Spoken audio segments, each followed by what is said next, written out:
Moja prva pozorišna uloga, sem što predstavlja moj glumački tepi na daskama koje život znače, jeste negde i ostvarivanje mog životnog sna, a to je da budem glumica.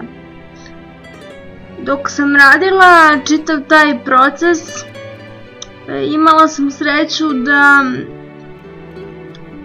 mi mentor bude jedna divna glumica, jedna divna žena pre svega i da imam divne kolege koje su me volele ovakvu kakva jesam, sa svim mojim manama i vrlinama, ne samo mene, već i ostale kolege iz našeg udruženja sa kojima smo radili predstavu.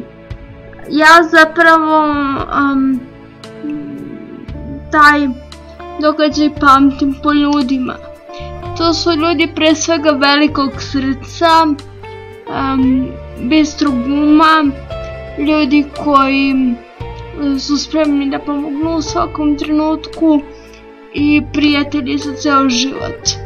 Ovo kažem s razlogom jer je od tada prošlo 6 godina.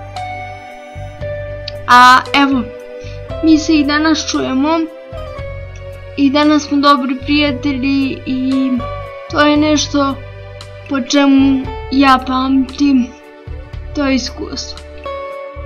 I iz tog razloga ovaj film posvećujemo upravo njima.